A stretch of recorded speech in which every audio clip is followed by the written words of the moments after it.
All right, Aries, welcome to your full moon and Leo reading.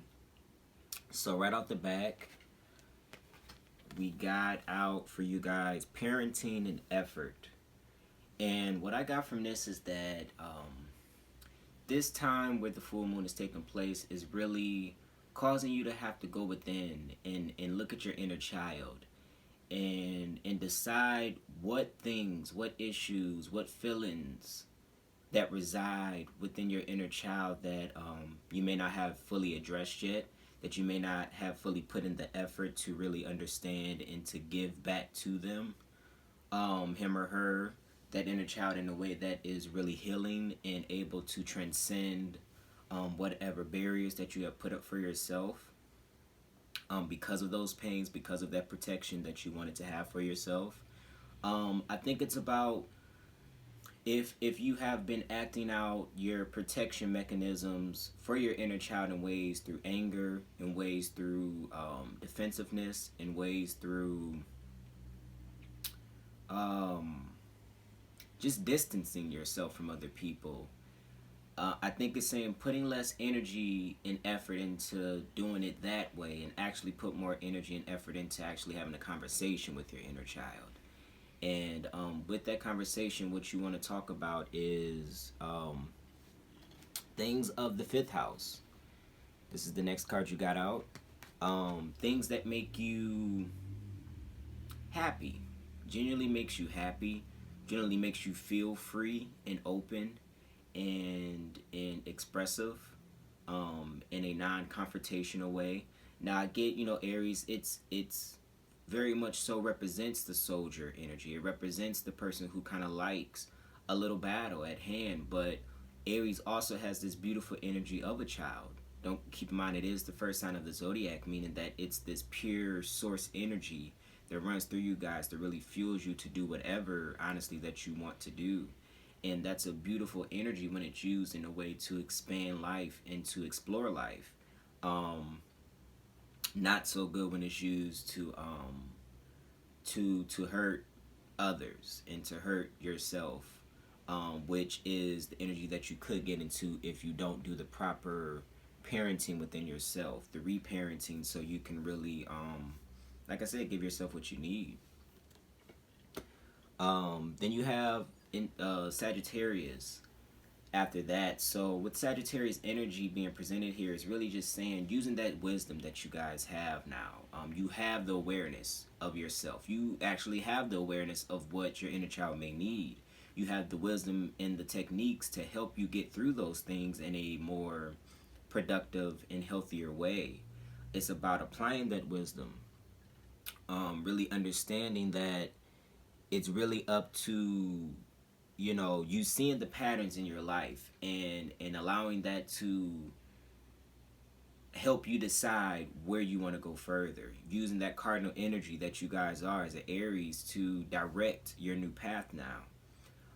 It's like it's a choice that you have to make, and you have to make this choice with all this Pisces energy going on right now, this card in Pisces, which I believe the our Mercury is in Pisces as well as our Venus is in Pisces right now. So it's this very illusionary, very dreamlike, very even mentally foggy time that we're going through right now that may not seem like the most opportune time to do this type of work, but it's the perfect time because what that really means, Mercury in Pisces and Virgo and Venus in Pisces, is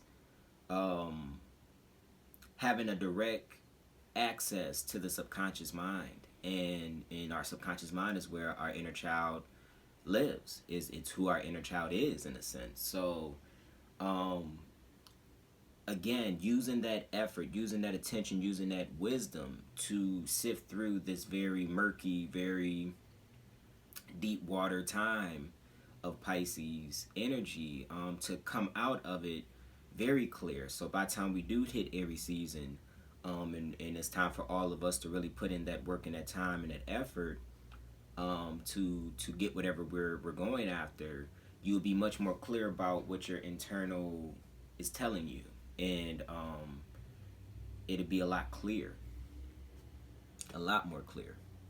death comes after that, to say that there is this death process going on. It is, in a sense, like your inner child is dying or transforming more so. It is being realized. It is being understood. He or she is being seen and finally heard.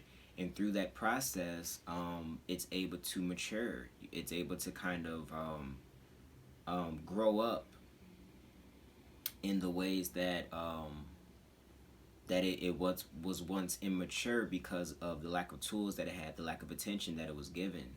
But now you know better, and it's this Queen of Coins that's coming after the Queen of Pentacles, which is stating that you're giving that nurture, you're giving that attention, you're giving that time, you're giving that grounding to that inner child to really help you feel free again and be yourself again. And that aligns perfectly with the full moon in Leo, because it's about really being yourself. It's about knowing your inner self. The moon itself indicating the subconscious mind as well. That darker, more unknown part of ourselves that we kind of keep very protective. And we allow our sun sign to guide ourselves in this life, whereas we protect our moon sign. So yeah.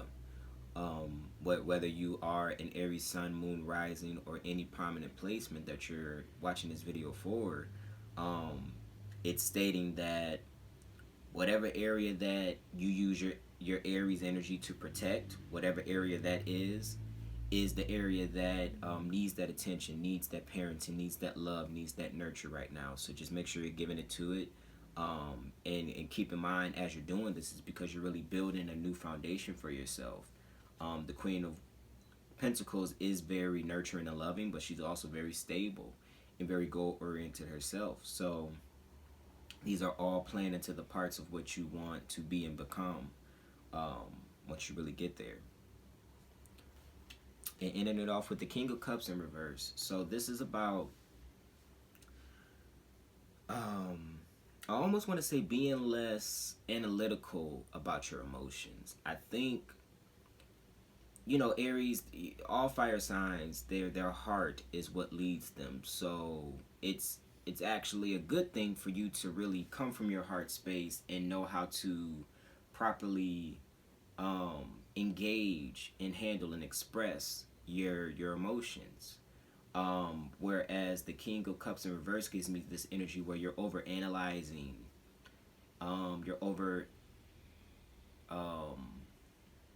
there's this sense of intellectualism that's going on with your emotions that makes you understand, but doesn't allow you to feel where you're really coming from, and that is a hindrance to you, because you need to feel to move forward. So just keeping that in mind. But like I said, overall, you're reparenting yourself. You're putting in the effort more into that than into just defending what you don't want to deal with, which is the inner child. You're using the wisdom to do so. Understanding that we're going through this very illusionary time with the Pisces, Mercury, and Venus. But you're understanding that you're going through a death and a rebirth process. And through nurturing your inner child, through giving it more love and attention and less criticism and intellectualism, you'll really be able to get to this next stable part of your life and really feel good within yourself. That's what this full moon in Leo is trying to have you do. Alright guys, I hope that helped. Comment below, let me know how it resonates with you.